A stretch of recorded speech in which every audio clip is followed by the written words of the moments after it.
कहते हैं कि दुनिया में मन सबसे ज्यादा शक्तिशाली चीज होता है। अगर किसी चीज को तुम पूरे मन से चाह लो तो तुम उसे हासिल कर सकते हो।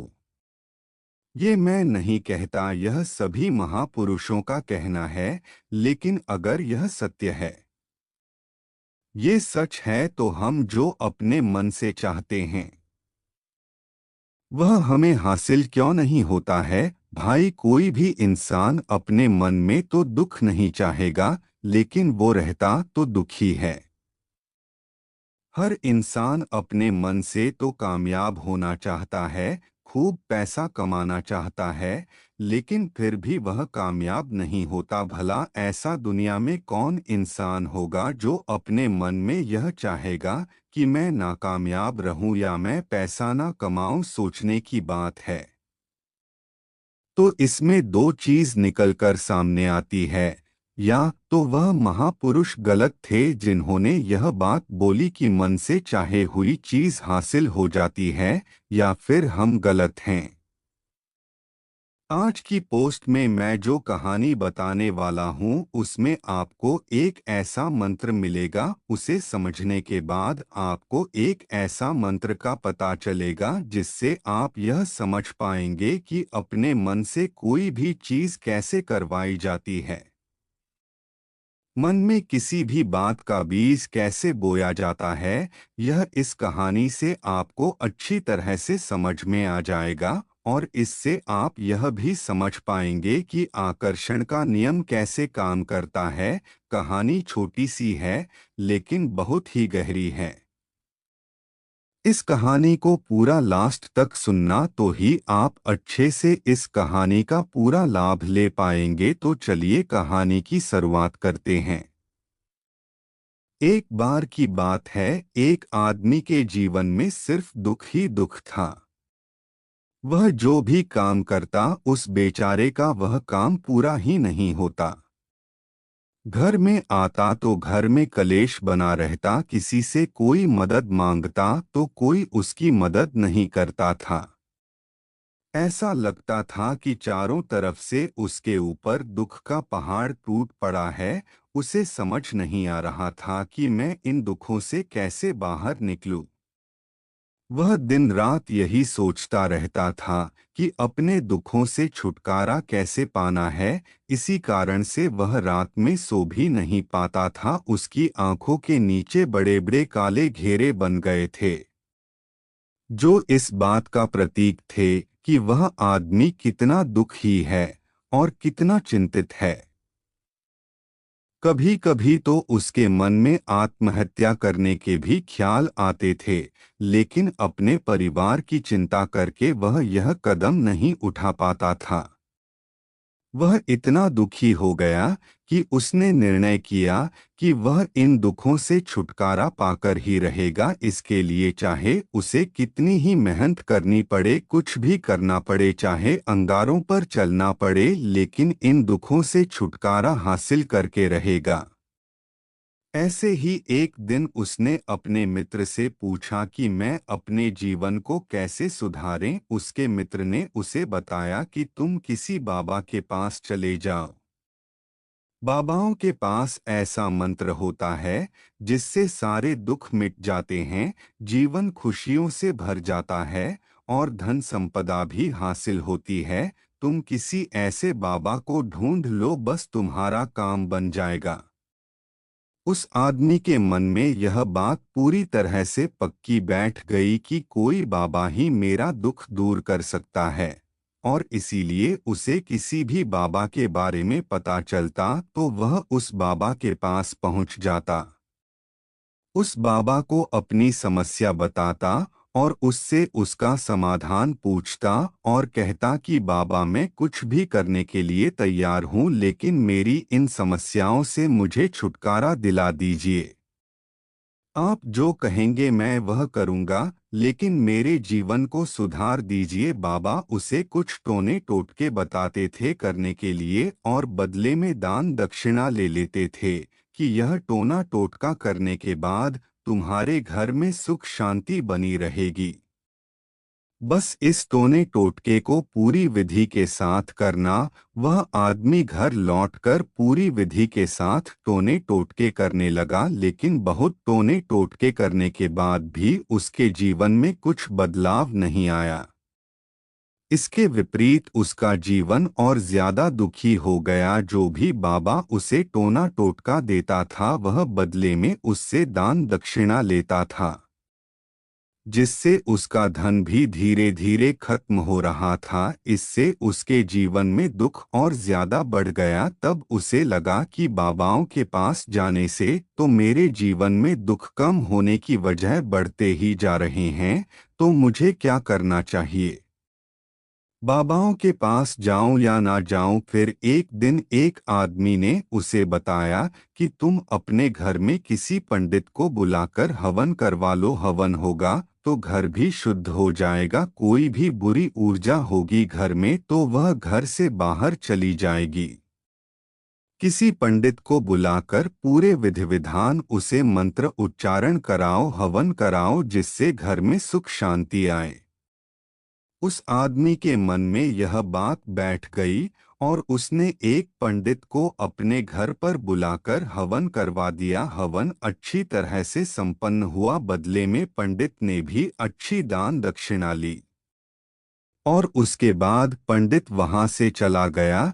लेकिन कुछ दिनों के बाद उस आदमी को महसूस हुआ कि उसके जीवन में अभी भी कोई बदलाव नहीं आया है। अब वह आदमी पूरी तरह से दुखी हो गया और ज्यादा परेशान हो गया। अब तो उसे लगने लगा था कि मेरे जीवन में से दुख कभी खत्म ही नहीं होंगे, और यही सोच सोच कर उस आदमी का बुरा हाल हो गया था। फिर एक दिन उसे अपने मित्र से एक ऐसे बाबा के बारे में पता चला कि जो समाधान बताने के लिए कोई दान दक्षिणा नहीं लेता था। उस आदमी को लगा कि यह बाबा दूसरे बाबाओं की तरह नहीं हो सकता, क्योंकि यह तो दान दक्षिणा लेता ही नहीं, और अगर दान दक्षिणा नहीं लेता तो यह सच में कोई सिद्ध बाबा होगा। और यही सोचकर वह उस बाबा के पास पहुंच जाता है। जब वह आदमी वहां पर पहुंचता है तो वह बाबा ध्यान में बैठे हुए थे। यह देखकर वह आदमी वहीं पर चुपचाप बैठकर ध्यान से बाहर आने का उनका इंतजार करने लगा। थोड़ी देर बाद बाबा ने आंखें खोली तो सामने एक दुखी और परेशान युवक को बैठे देखा। उसकी आंखों के नीचे काले घेरे देखकर ही समझ गया कि यह आदमी अपने जीवन से कितना परेशान है। उसे संबोधित करते हुए बाबा ने पूछा कि बच्चा, क्या चाहते हो? बाबा के पास क्या लेने आए हो? उस आदमी ने कहा कि बाबा, मैं अपने जीवन से बहुत परेशान हूँ। मैंने इन दुखों को दूर करने के लिए बहुत सारे रास्ते अपनाए, हर वो तरकीब करके देखें जो किसी बाबा ने मुझे बताई, हर वो काम किया जो कोई भी इंसान ने मुझसे करने को कहा, लेकिन मेरे जीवन में दुखों में कोई कमी नहीं आई। बाबा, इसके विपरीत मेरे जीवन में दुखों में बढ़ोतरी हो गई है। मुझे समझ में नहीं आ रहा है कि मैं क्या करूं। कभी कभी तो मैं आत्महत्या करने की सोचता हूं, लेकिन मैं अपने परिवार की सोचकर मैं यह कदम नहीं उठाता हूं। मैंने आपके बारे में बहुत सुना है बाबा, और मैं बहुत उम्मीद के साथ आपके पास आया हूँ। कृपया करके मुझे कोई ऐसा मार्ग बताएं जिससे मुझे अपने दुखों से छुटकारा मिल जाए। मैं अपने दुखों से छुटकारा पाने के लिए कुछ भी करने को तैयार हूँ। आप मुझे कोई भी रास्ता बताएं, चाहे वह रास्ता कितना ही कठिन क्यों ना हो, मैं उसको पार करके रहूँगा। बाबा ने महसूस किया कि आदमी तो सच में बहुत परेशान है। बाबा ने उसकी बात सुनकर कहा कि बच्चा, दुखों को दूर करने के लिए मंत्र ऐसे ही नहीं मिलते हैं। मंत्र पाने के लिए कुछ करना पड़ता है। तुम कुछ कर सकते हो। यह सुनकर पहले तो उस आदमी ने सोचा कि यह बाबा भी मुझसे दान दक्षिणा मांगेंगे, लेकिन और कोई रास्ता ना पाकर उस आदमी ने कहा, बाबा आपको जितना भी दान दक्षिणा चाहिए मैं देने के लिए तैयार हूँ, लेकिन आपका मंत्र सच्चा होना चाहिए, वह पूरा होना चाहिए, उसका फल मुझे मिलना चाहिए। उसके बाद मैं आपको जो भी दान दक्षिणा लेना चाहते हो मैं आपको दे दूंगा। बाबा ने कहा, दान दक्षिणा तो बहुत छोटी चीज है, मुझे वह नहीं चाहिए। इस पर वो आदमी सोच विचार करके बोला, तो बाबा मैं अंगारों पर भी चलने के लिए तैयार हूँ, आप मुझे बस आज्ञा दीजिए। बाबा ने कहा कि अंगारों पर चलने वाली छोटी चीज में तुमसे नहीं कराने वाला हूँ मैं, जो तुमसे कराने वाला हूँ वह बहुत कठिन मंत्र है, उसे पूरा कर पाओगे?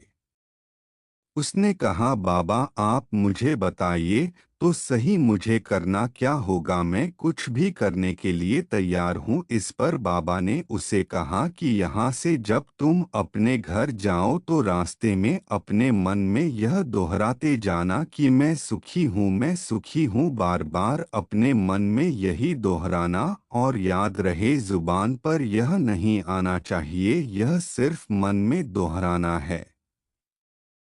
यह सुनकर वो आदमी बोला, बाबा बस इतनी सी बात, यह तो मैं चुटकी बजाते कर लूंगा, लेकिन इससे होगा क्या? बाबा बोले कि इस मंत्र को करके तो देखो, वैसे भी तुमने इतने बाबाओं के मंत्र किए हैं, तो इस मंत्र को भी करके देख लो। उस आदमी ने सोचा कि बाबा कुछ दान दक्षिणा तो ले नहीं रहे हैं, और छोटा सा मंत्र है, इसे तो मैं कर ही लूंगा। वो बोला, ठीक है बाबा मैं यह मंत्र जरूर करूंगा। और वो आदमी यह कहकर वहां से चलने लगा, लेकिन जैसे ही वह चलने लगा पीछे से बाबा ने बोला कि बच्चा एक बात याद रखना, जब तुम यह मंत्र अपने मन में दोहराना तो तुम्हारे मन में बंदर के विचार नहीं आने चाहिए, बंदर का ख्याल भी नहीं आना चाहिए, तो ही यह मंत्र सिद्ध होगा। आदमी बोला, मुझे तो आज तक बंदर का कोई विचार नहीं आया, तो अब क्यों आएगा? आप चिंता मत करिए बाबा, मैं बस मन में यही दोहराऊंगा कि मैं सुखी हूँ, मैं सुखी हूँ, इसके अलावा बंदर का कोई भी विचार मेरे मन में नहीं आएगा। यह कहकर वह आदमी वहां से चला जाता है। वह अपने मन में मैं सुखी हूँ, मैं सुखी हूँ, यह दोहराता हुआ थोड़ी दूर ही चला था कि उसके मन में अचानक बंदर का ख्याल आ गया। बंदर का ख्याल एक बार आया और चला भी गया, लेकिन उस आदमी ने सोचा, आज तक तो मुझे बंदर का कोई भी विचार नहीं आया, यह आज बंदर का विचार क्यों आ गया? और ऐसे करके उसने उस बंदर के विचार को पकड़ लिया और यह भूल गया कि मुझे क्या मंत्र दोहराना है, और वह बंदर के बारे में सोचने लगा। जब थोड़ी देर बाद फिर से उसे होश आया, तो वह फिर से अपना वही मंत्र दोहराने लगा जो बाबा ने उसे बताया था, मैं सुखी हूँ, मैं सुखी हूँ, लेकिन अचानक से उसे एक बंदर दिखाई दिया, और यह देखकर फिर से उसके मन में बंदर का विचार उठ गया, और यह देखकर वह इस विचार को बाहर फेंकना चाहता था। और वह चाहता था कि मेरे अंदर किसी तरह से बंदर का विचार ना आए, लेकिन उसे तो सामने बंदर ही दिखाई दिया। ऐसे ही जद्दोजहद करते करते घर पर पहुंचा, और घर पर पहुंचने के बाद अपनी पत्नी को कहा कि हे बंदरिया, मुझे खाने में बंदर परोस दो। और जब उसे एहसास हुआ कि उसने क्या बोल दिया, तो वह अपने बाल नोचने लगा और दीवारों में सर मारने लगा कि आज तक मुझे बंदर का कोई भी विचार नहीं आया, और आज मुझे यह क्या हो गया है कि मुझे हर जगह बंदर ही बंदर नजर आ रहे हैं। यह कैसी माया है, यही सोच सोच कर वह आदमी रात भर सो नहीं पाया। रात भर करवटें बदलते रहा और सुबह उठकर सीधे उसी बाबा के पास पहुंच गया और उसके चरणों में गिरकर कहा कि बाबा, पता नहीं क्या चमत्कार हो रहा है। आज तक मुझे बंदर का कोई विचार नहीं आया, लेकिन कल से जब से आपने मुझसे कहा कि बंदर का विचार नहीं आना चाहिए, तब से मुझे हर जगह बंदर ही बंदर नजर आ रहे हैं। उस आदमी ने कहा कि बाबा, मुझे तो आपके पीछे पेड़ पर बैठा बंदर केले खाते हुए दिखाई दे रहा है। यह हो क्या रहा है? बाबा, यह सुनकर बाबा हंसने लगे। हाँ हाँ हाँ हाँ बच्चा, मन का जाल एक ऐसा जाल है जिसे समझ पाना इतना आसान नहीं है। बंदर तो तुम्हारे रास्ते में पहले भी आते थे। जब तुम मेरे पास आए थे तो इन्हीं पेड़ों पर यह बंदर घूम रहे थे, लेकिन तब तुम्हारे ध्यान में यह बंदर नहीं था, तब तुम्हारे ध्यान में सिर्फ दुख थे। इसके बाद बाबा ने उसे बताया कि बच्चा, हम जिस चीज से भी दूर भागना चाहते हैं, वही चीज हमारे मन में बहुत गहरे में प्रविष्ट हो जाती हैं और हमारे अंतर्मन में समा जाती है। असल में हम जिस चीज से छुटकारा पाना चाहते हैं, उससे छुटकारा इसीलिए पाना चाहते हैं कि वह हमारे साथ बहुत गहरे से जुड़ी हुई है। और हम जितना ही उससे छुटकारा पाना चाहते हैं, वह उतनी ही गहरी हमारे मन में बैठती चली जाती है और आखिरकार हमारे अंतर्मन में छा जाती है। ऊपर से तो हम चाहते हैं सुखी होना कि मैं सुखी हूँ, हमारे होंठ भी यही बोलते रहते हैं। लेकिन हमारे मन में दुख समाये होते हैं, हमारे विचारों में, हमारे मन में दुख ही दुख दिखाई देते हैं। इसीलिए अपनी जुबान से बार बार यह बोलने से कि मैं सुखी हूँ, हम सुखी नहीं होंगे जब तक यह मंत्र हमारे अंतर्मन में प्रविष्ट नहीं होगा। इस पर उस आदमी ने पूछा कि बाबा, लेकिन यह मंत्र हमारे अंतर्मन में प्रविष्ट कैसे होगा? यह सुनकर बाबा ने कहा कि बच्चा, अपने दुखों से लड़ना बंद कर दो। जब तक तुम अपने दुखों को दूर करने की सोचते रहोगे, तब तक वो दुख तुमसे चिपके रहेंगे, तब तक वो दुख तुम्हारे अंतर्मन पर अपना राज बनाए बैठे रहेंगे। और जिस दिन तुम उन दुखों के बारे में सोचना ही छोड़ दोगे, उन दुखों से छुटकारा ही नहीं पाना चाहोगे, उसी दिन से तुम्हारे जिंदगी से दुख गायब हो जाएंगे। क्योंकि किसी भी चीज से छुटकारा पाने के लिए हमें उस चीज के बारे में सोचना पड़ता है, और हम जितना ही उस चीज के बारे में सोचते हैं, वह उतनी ही गहरी हमारे मन में प्रविष्ट होती चली जाती हैं। तब बाबा की यह बात सुनकर आदमी का सब दुख दूर हो गया और वो वहां से चला गया। दोस्तों, हम अधिकतर समय दुखों के बारे में ही सोचते हैं। हम यही सोचते हैं कि हमारे जीवन में दुख है और हमें इससे छुटकारा पाना है। इसी वजह से बार बार सोचने से वो दुख हमारे अंतर्मन में प्रविष्ट हो जाते हैं और हमें एहसास भी नहीं होता। इसीलिए अगर तुम दुखों से छुटकारा पाना चाहते हो तो दुखों से छुटकारा पाने के बारे में सोचना छोड़ दो, तुम्हें दुखों से छुटकारा मिल जाएगा। अक्सर आदमी धूम्रपान छोड़ना चाहता है, शराब छोड़ना चाहता है, सुबह अपने आप से यह वादा करता है कि मैं कोई भी गलत काम नहीं करूंगा, लेकिन शाम को जब लौटता है तो नशे में चूर होकर लौटता है। ऐसा क्यों होता है? जो हम सोच रहे हैं वह पूरा कर ही नहीं पा रहे हैं। असल में हम उस चीज को बहुत ज्यादा तवज्जो दे रहे हैं, उस चीज को बहुत ज्यादा अहमियत दे रहे हैं।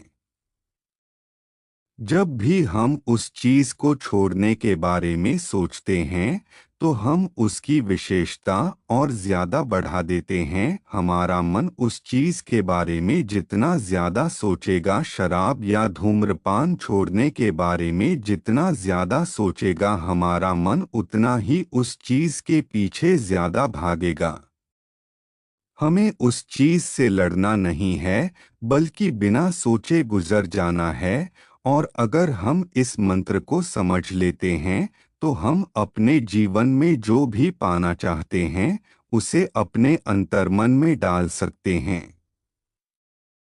और एक बार वो लक्ष्य हमारे अंतर्मन में बैठ जाता है तो फिर सफलता पाने में कोई समस्या नहीं आती, कोई दिक्कत नहीं आती। दोस्तों, आपको ये कहानी कैसी लगी हमें कमेंट में बताइए और चैनल को सब्सक्राइब करें और कहानी को लाइक करें।